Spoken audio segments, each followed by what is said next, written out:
Are you ready to invest in yourself today? Welcome to the Wealth Builders Podcast, where investment leader Billy Epperhart teaches you how to build wealth through applied biblical wisdom. Scripture says in Deuteronomy 8:18, "Remember the Lord, your God, for it is He who gives you the ability to produce wealth." At Wealth Builders, our goal is to teach you how to build wealth through applied biblical wisdom in your finances, your business, and your investments. Now, let's join Billy Epperhart. Hello, everyone, and welcome to the Wealth Builders Podcast. I'm so glad that you joined us today. I'm Karen Conrad, and I have the honor and privilege to be sitting in for Billy Epperhart.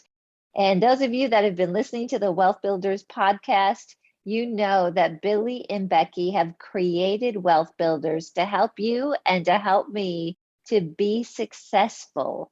Wealth Builders is all about making sense of making money for making a difference. And today, one of the areas that we're going to cover is regarding how to scale up your business and position yourself for growth in 2022.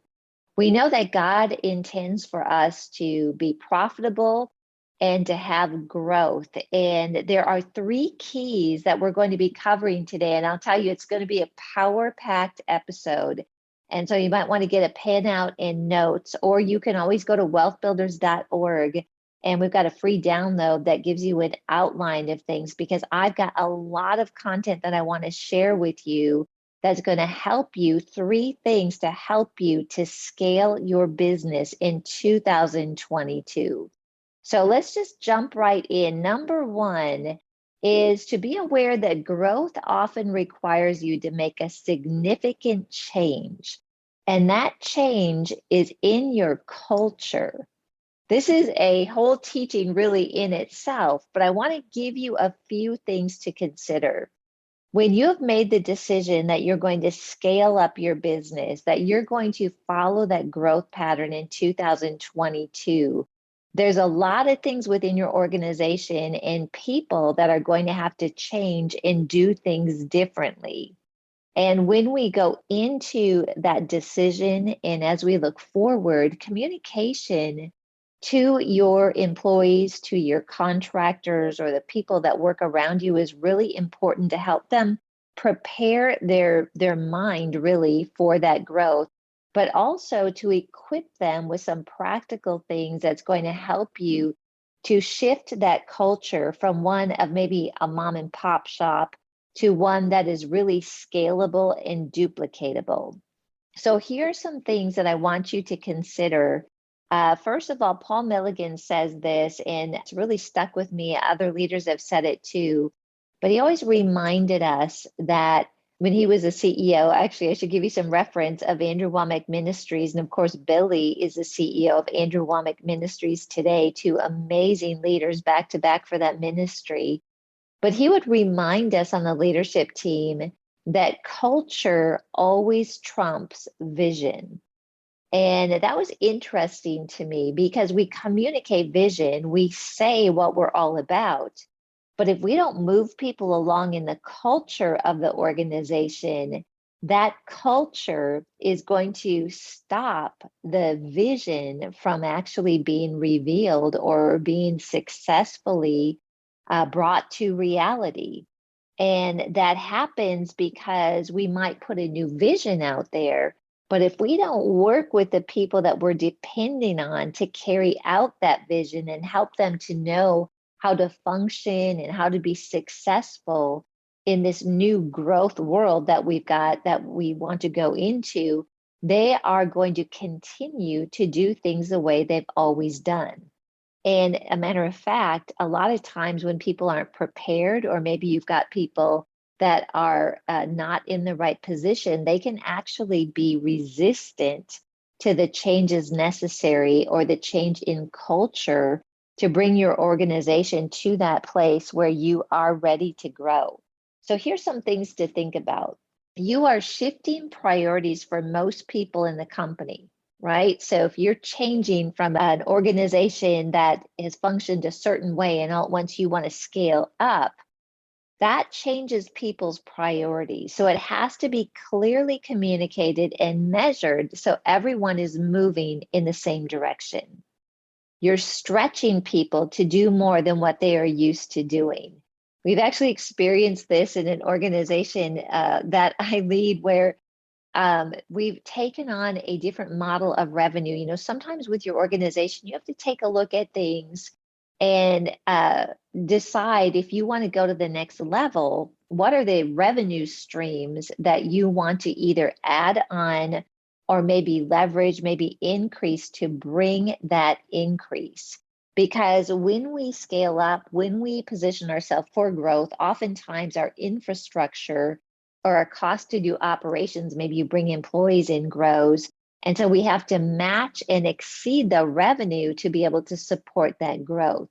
So you're stretching people to do more than what they are used to doing.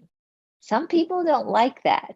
Other people are totally on board with that, but some communication with them, some prepping, some training, some setting expectations, some positive feedback is going to be very helpful in helping people to be willing and able to stretch. You're most likely moving from someone completing a job without a system in place. So you'll be requiring a major shift in how people do their job because you want a system that allows more than one person to do the task. And let me tell you, when we do that, that can create stress and it can create significant insecurity. I've had a lot of experience with this in many stories. I just remember one in particular where we were getting ready to scale up in a certain area of the organization that I was working with. And what I uncovered, one of the hindrances to us being able to grow is that all the information needed for this area of the organization was in one person's head. And if somebody was there to help that person to carry out the task, basically the way that it looked is they would be told, okay, now go this, go do this. And then that person would finish that task. They'd go back, okay, what now? There was literally nothing documented. People didn't have an overall picture of what it was they were trying to accomplish, but it was something that one person had control over every activity and action of people that were brought in or that were surrounded with them to help do their job. Well, obviously that's very, inefficient, but also it really puts your organization at risk. And I'll tell you, there's just no way that you're going to scale up or grow when you've got that situation where one person knows everything and they're not sharing it with anybody else. So just be aware that when you've got people that are in that position, it's very hard for them to give that up because they're going to feel like they're losing control and they're going to feel like maybe they won't be as important as they are today. And then finally, to involve your team members as much as you can in building those new systems that are going to be required for you to scale up. Why is that important?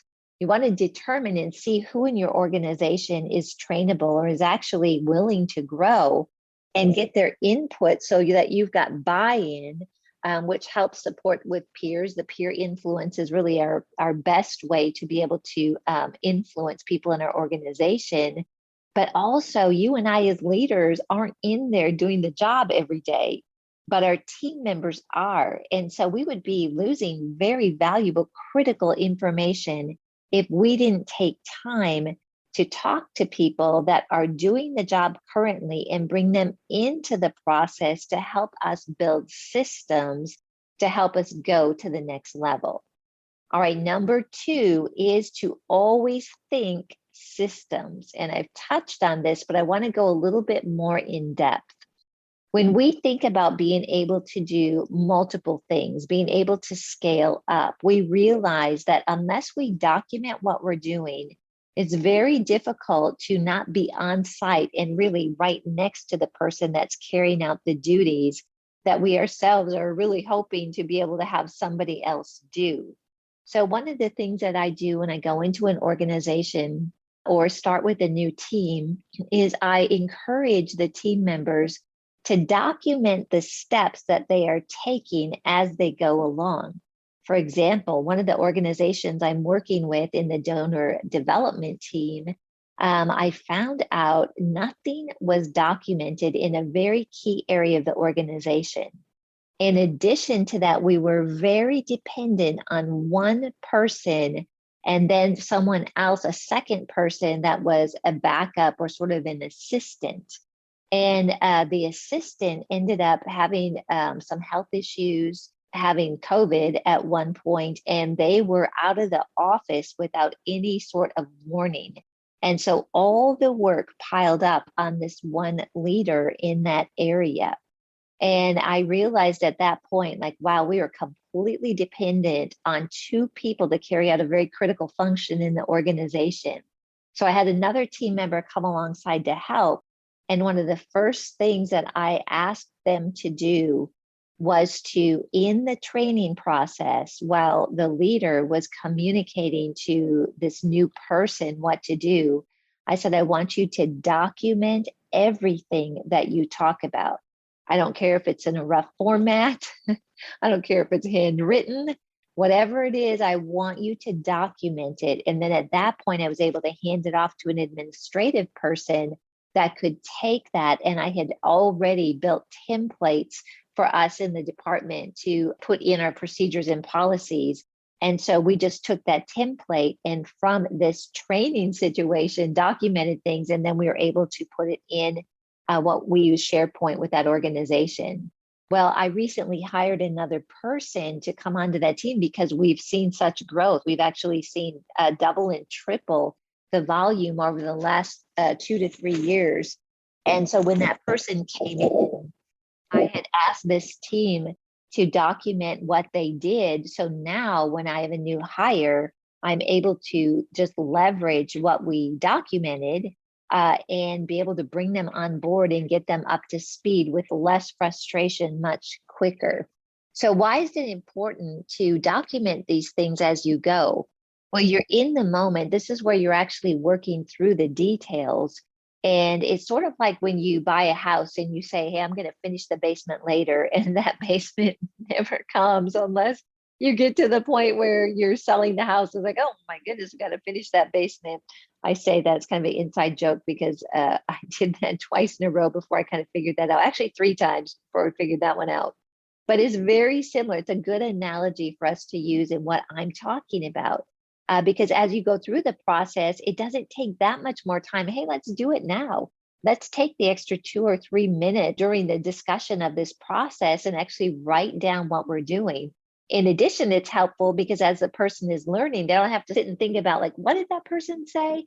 They just go back to their notes and they've got it written down. So think systems. So what is the definition of a system? A system definition is this: an organized and coordinated method or procedure. The sum total of all systems in any given business actually makes up its operations. So that's really critical as well. If you want a strong operational foundation in your business, you can start that by documenting your procedures and your systems. A well-designed and executed system is absolutely crucial for your efficient operations. And when we're efficient, first of all, we have happier employees because they feel that their work is productive, but also that really saves our bottom line. How many times have you also seen people that are working on a road and there seems to be 2 people working and about 10 people standing around watching? It's extremely inefficient. And when it's tax dollars that we pay, it's kind of frustrating. But you know, when you look at something like that, you can know that there is not a system in place that helps the team be efficient.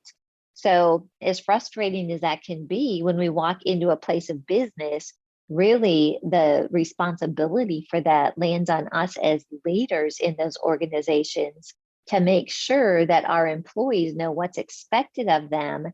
They have a documented plan and checklist and maybe a, even a schedule each day so that when they get to work, that they feel and they know that they are productive. And can I tell you, while it sounds kind of good to just sit around and chit chat, I've had jobs throughout my life where I wasn't tightly managed and there was a lot of visiting. And those were actually times that I was the least satisfied in my job. And I think many of you can relate to that. I really believe that most people on the inside want to be productive. And so when we put these systems in place, it's going to really help us to help people to become the best that they can be, but also allow us to grow and to really improve and increase as a company. All right. Number 3 is make it scalable. And this is really important as well. One thing I come into an organization and I hear Billy say this a lot too, is it duplicatable and is it scalable? That means, is it duplicatable, a system, and that's where the process and the procedure is documented, but is it something that we can duplicate and do over and over and over and yield good results? So when I say make it scalable, the question is, will what we created work as we grow? You know, there are times where we get our heads together, or your team members get their heads together and they're solving a problem. And that solution might work for where you as an organization are today. But the question is, if we grow to be 2 times the size we are today, 3 times the size we are today, is the system that we're creating scalable? Meaning, can this system grow with it? For example, and this is something that I'm actually working with, and I think everybody that is, has got some sort of product that is shipped out, we have to take a look at and think, okay, if I get 2 orders in today, I could probably manage maybe handwriting the label, running to the post office once a week, something like that. But if on my heart is, I want to grow, I want more product orders, and I'm just using that as an example. What would happen if today I receive 50 orders? And I can tell you in my case, in most cases, it would be like, oh my goodness, I don't know what we would do. We would not be able to fulfill that order. Well, that's a clue to say, wow, the system I have in place needs to be addressed because it's not scalable. So the time to start thinking about that is not when those 50 orders come in. And I might even tell you, we might not have the opportunity to see that increase in God's mercy towards us, right? Because we couldn't handle it. And it could really harm our reputation. You know, people wouldn't be getting the things that they ordered. The time to think about things like this is when you're at that 2 or 3 orders a day, or whatever it is that your business is in. And look at the system and say, what would happen if my prayers were answered for growth?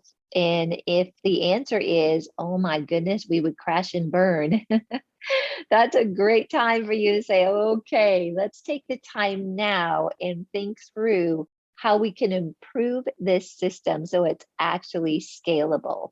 And can I tell you, this works in any type of business. We're working on a real estate project right now, and there's a lot of things that we're learning we're really inefficient at, and we are always looking for ways to improve the way we do things because our time is valuable. And when we're inefficient, we are not doing a great job of being a good steward, and we're not positioning ourselves to have 5 properties. So as we go through, and right now we're working on a project, we're doing some updates. And my desire is that we would maybe have 5 projects going at the same time. And I can tell you, the way that we're working now, that would not work. So that is one clue for us to say, okay, as we're putting curtain rods up, right? What can we do for a system? And that might seem like a little thing, but if you're doing flips and things like that, those are important things to consider. Or if we've got electrical work to do, you know, we're learning that let's take that electrician through the entire house and handle it all at once rather than doing multiple trips. And we look at this with accounting in any type of business, real estate investments. What's your accounting like? For me, I'm like a paper person, and that really limits me because I just can't sit and do paper for, days at a time. I've got to come up with a system that allows me to be scalable. And I think in our businesses, accounting is one of those areas that we really have to pay attention to because we do have to file taxes. We do have to pay bills. We do have to pay our employees. We have to understand our cash flow. And if we're used to everything being in our head, even handling the household budget, we're going to be inefficient and not able to scale up the way that we would like. All right, so lots of information here today, but I'm just going to recap the three main points that we talked about. So if we are positioning ourselves for growth in 2022 and we want to scale up our business, we want to pay attention to culture and make sure that our culture is lining up with our new, improved, or bigger vision. Think systems in everything that you do, and do that, as I mentioned, as you're building things. That's the best time to document things so that you are actually creating systems. And then number three, ask the question, when I'm doing this, am I making things scalable so that I'm positioned to grow? All right. Well, thank you so much for joining me today. Again, I'm just so honored to be on this podcast in for Billy Epperhart. And I want to encourage you to check out wealthbuilders.org. We've got lots of information. Billy has like over 1,000 blogs there for you. Go to Billy's YouTube channel. He's got videos, training, and teaching. If you want to go in depth, I want to encourage you, check out Wealth Builders University, wbuniversity.online. Billy and Becky invested in this university. They made it very affordable to allow you and I to get the wisdom and the practical knowledge, along with the templates, the PowerPoints, to really be able to apply the information in our lives as we get in the game. So thank you so much again for joining us. God bless you and make it an awesome day. We hope you learned something of lasting value today from this Wealth Builders podcast. If you'd like any tools, teachings, or resources mentioned in the podcast, you'll find them online at wealthbuilders.org. Wealth Builders exists to teach you how to build wealth through applied biblical wisdom in your finances, your business, and your investments. The Wealth Builders podcast is produced by Celine Williams, with music by Audio Jungle and narration by Greg Hunter. Wealth Builders is a nonprofit organization. We depend on your donations to keep this podcast running. Please consider donating to us on wealthbuilders.org.